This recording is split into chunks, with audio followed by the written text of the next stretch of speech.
Good good. আপনাদের helmet কোথায় sir? হ্যাঁ হেলমেট আমার শুভেন্দু অধিকারী। এই যে জয় শ্রীরাম।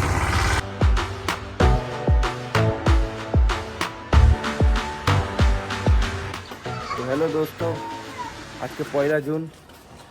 আজকে থেকে মহিলাদের জার্নি ফ্রি, কিন্তু আমাদের তো টাকা লাগবে, সেই জন্য আমরা আমাদের নিজের পয়সায় গাড়ি বার করে নিয়েছি। একটা নতুন একটা জায়গায় যাব।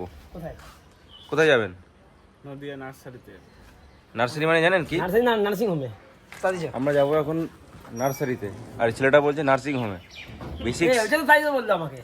তো বেরিয়ে পড়েছি আমাদের নার্সারির উদ্দেশ্যে। ক্রস করছি সাথী ক্লাব মাঠ। এখানে আগে আমরা প্রচুর খেলাধুলা করতাম। আজকে আমরা যাচ্ছি একটা ইন্টারেস্টিং জায়গায়, সেটা হচ্ছে নদিয়া নার্সারি। গাড়ির পিছনের চাকায় হাওয়াটা একটু কম কম লাগছে। হাওয়া কত আছে? কম আছে না অনেক? লটপট লটপট করছিল।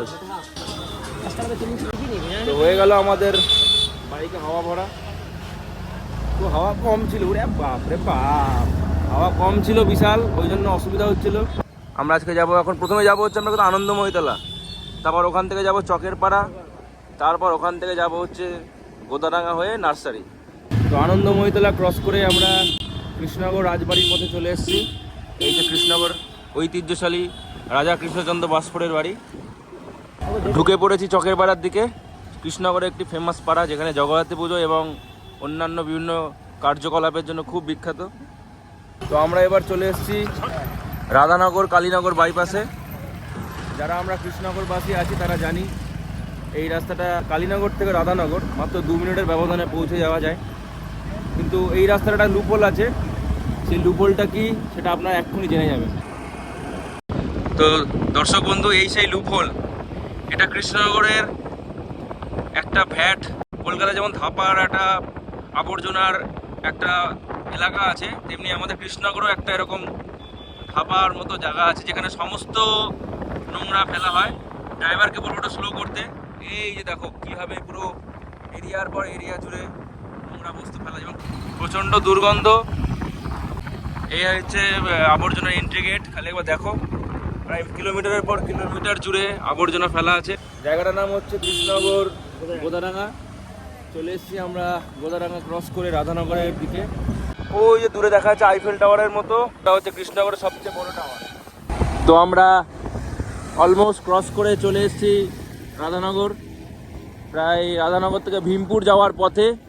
তো আর 5-7 মিনিট পরেই আমরা পৌঁছে যাবো আমাদের নদিয়া নার্সারি। সেখানে গিয়ে আমরা কিছু গাছ সংগ্রহ করব। এই সেই পরিবেশ প্রেমীগুলো দেখে নাও, আমাদের পরিবেশ প্রেমী। মুখ দেখে একটাকে মনে হচ্ছে পরিবেশ প্রেমী। তো চলে এসেছি আমাদের নিউ নদিয়া নার্সারি। আজ থেকে 1 বছর আগে এখানে এসেছিলাম। তো ঢুকে পড়েছি এই যে নদিয়া নার্সারি। আগেও 1 বছর আগে এসেছিলাম। এখানে অনেক কিছু ফুল টুল কিছু জিনিসপত্র নিয়ে যেতে, খুবই সুন্দর এবং রিজনেবল প্রাইসে পাওয়া যায়। তো কেন এসেছি সেটা যে মেনলি যার জন্য আমরা এসেছি তার থেকে জেনে নেবো। তো কেন এসেছি একটু যদি বলে দেন। এটা আমাদের অফিস থেকে লাগাতে বলেছে। হ্যাঁ, ডিআরএম সাহেবের অর্ডার আছে। কমার্শিয়াল ডিপার্টমেন্টে গুড সেটগুলো আছে, যত সব গাছ লাগাতে বলেছে। বলছে দেখ, জিজ্ঞেস করছে কি গাছ নেবে। তুমি আসবে তারপর তো বলবো। তুমি দূর থেকে 10 হাত দূর থেকে বলো বলো করে যাচ্ছ। বললো কানে কম শুনে জোরে বলতে বলে, তার জন্য আমি শুনতে পারবো না বলে ডাকছি না তোমাকে। আসো গাছটি লাগবে, আসো গাছটি চিনি না ও গাছ। আমরা বাগানটা একটু পরিদর্শন করে দেখাবো। এই হচ্ছে পুরো এরিয়া, প্রায় 4-5 বিঘার কাছাকাছি তো জায়গা হবেই।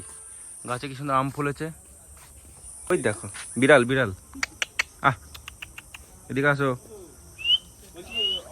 আমাদের এখানে কিছু টেকনিক্যাল এবং ল্যাঙ্গুয়েজের ফল্ট হয়েছিল। আমরা যিনি দাদা আছেন মালিক, তাকে বলতে গেছিলাম যে অশোকা ট্রি দিতে। অশোকা ট্রি মানে বুঝতে পারছে না, কারণ রাজা অশোক তো আজ থেকে প্রায় 2000 বছর আগে মারা গেছিল। তো পরে জানা গেল যে অশোকা ট্রি মানে অ্যাকচুয়ালি দেবদারু ট্রি, তাই তো? হ্যাঁ, দেবদারু। আমাদের ইয়ার্ড এলাকায় প্রচুর তো ধুলো ওড়ে, তো সেই চক্করে আমাদের কাজ হচ্ছে এখন এখান থেকে কিছু দেবদারু গাছ নিয়ে পরিবেশে অক্সিজেনের মাত্রাটা আরও বাড়ানো। দেখি তো একটু চাই দিয়ে আমাদের আগের দিন আসলে ওই পার থেকে দিয়েছিল। বড় নেবে? হ্যাঁ, একটু বড় মানে নেবে। আমরা কিছু নেগোসিয়েশন করে আমরা এখান থেকে গাছ নিয়ে নিয়েছি।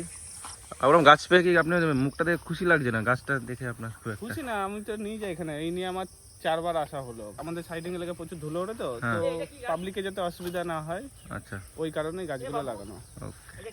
এদিকে আমাদের কৃষি বিজ্ঞানী মিস্টার পিন্টু মাঝি গাছ নিয়ে পরিচর্যা করছে। কচু গাছ, আচ্ছা, দেখান আমার কি কি গাছ জানেন, কচু গাছ আছে। এটা কি কি গাছ আপনি চেনেন স্যার? এই নারকেল গাছ আর কচু গাছটাই চিনি।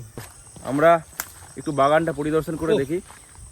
এইটা কেমন লাগছে, কোন সময় লাগছে দেখতে বল। দারুণ দারুণ অ্যাস্থেটিক গাছ এটা। হ্যাঁ, এরকম জায়গায় তো বারবার আসার সুযোগ হয় না, নেচারের মধ্যে হারিয়ে যাওয়ার মজাই আলাদা। প্রাকৃতিক বন্ধু, একেই বলে প্রাকৃতিক। বি ন্যাচারাল, বি প্রাকৃতিক। কত সুন্দর, জাস্ট দেখো একবার। যারা যারা এখানে আসতে চান, গাছপালা কিনতে চান, তারা আমাদের সাথে কন্ট্যাক্ট করুন। আমরা পুরো এক্স্যাক্ট ডিটেলস দিয়ে দেবো, লোকেশনটা কোথায় এবং কী কী গাছ পাওয়া যায়, কেমন কী দাম। আজ থেকে ঠিক 1 বছর আগে এসেছিলাম মিসেস রেহমান বালোচের সাথে, সে অনেক গাছপালা নিয়ে গেছিলাম। এই যে আমরা দেখতে পাচ্ছি পেয়ারা গাছ, এটা কি কলম দেওয়া? মনে হয় কত গাছের বাহার, বাপরে! এখানে আসলে বোঝা যায় যে এত গাছ, এত ভ্যারাইটি। কাঁঠাল গাছ। কাঁঠাল গাছ পর্যন্ত আছে। যাদের বাড়িতে ছাগল আছে তারা এখানে এসে কাঁঠাল গাছ নিয়ে যেতে পারেন। এইটা কি ফুল? এদিকে একটা খুব সুন্দর ফুল হয়ে আছে। জবা, সব এই হলুদ হলুদ হলুদ জবা, এই লাল শাক, হলুদ শাক। এইটা হচ্ছে এই নার্সারির হারভেস্টিং এরিয়া। বিভিন্ন অনেক কর্মচারী আছে যারা দায়িত্ব করে একদম নিয়ম মেনে এখানে বিভিন্ন রকমের গাছের চারা হারভেস্ট করে। কি সুন্দর শেডিং করা আছে দেখো। আমাদের কৃষি বিজ্ঞানী একা একাই সামনে এগিয়ে যাচ্ছে আমাকে ছেড়ে। এবার চলে এসেছি আমরা একটা জায়গায়, এটা অন্য ধরনের গাছ দেখতে। স্যার এটা কি গাছ স্যার? হলুদ গাছ। ও আচ্ছা, এটা স্যার আমাদের বলেছে এটা হলুদ গাছ, তার মানে হলুদ গাছ। তো আপনারা তো দেখে নিলেন, এত গাছ পুরো মনে হচ্ছে অক্সিজেনের একটা ভান্ডারে চলে এসেছি। যে সকল পেশেন্টের শ্বাসকষ্ট আছে, সিওপিডি, অ্যাজমা, হ্যাঁ, সব পেশেন্টরা এখানে এসে 2 ঘন্টা করে যদি ঘুমিয়ে নেন, পুরো অক্সিজেনের ঘাটতি সব মিটে যাবে। তো আমাদের কেনাকাটি শেষ, 10টা দেবদারু গাছ কেনা হয়ে গেল। তো চলে যাব হচ্ছে আবার দোকানের দিকে। প্রচুর লোকজন কিনতে আসে প্রায়ই। এটা কি গাছ বলতে পারবো না, আমাদের তো আইডিয়া নেই হতো কি মানি প্ল্যান্ট না পয়সা প্ল্যান্ট। এখানে আমটা দেখো, উপরটা লাল নিচেরটা সবুজ, কি সুন্দর। কি আম এটা? গাছ দেখার পথে যদি ক্লান্ত হয়ে যাও, এখানে নাগরদোলাও করা আছে, নাগরদোলা চড়তে পারো। বটগাছ তো আছেই, প্রচুর বটগাছ। কত সুন্দর সুন্দর টব আছে। কেউ চাইলে বাড়ির জন্য নিয়ে যেতে পারে। হ্যাঁ অবশ্যই, পুরো নদিয়া জেলা থেকে লোকজন এখানে আসে। এই যে আমরা নিয়ে নিয়েছি আমাদের জিনিস, 10খানা দেবদারু গাছ। আরো আছে, 10টা লাগানো আছে। কিছুটা লাগবে কৃষ্ণনগরে, হ্যাঁ, 5টা ধুবুলিয়াতে। তো আমাদের শপিং শেষ, কেনাকাটি শেষ, আমাদের ড্রাইভার রেডি, খুব ভালো ড্রাইভার। বস বস, এবার কোথায় চা খেতে যাবো? তো এইটা রেখে আমরা তারপর চা খেতে যাবো। তো চলো, টাটা বাই, আবার দেখা হবে অন্য কোনো দিন অন্য কোনো স্থানে। Tata, good night.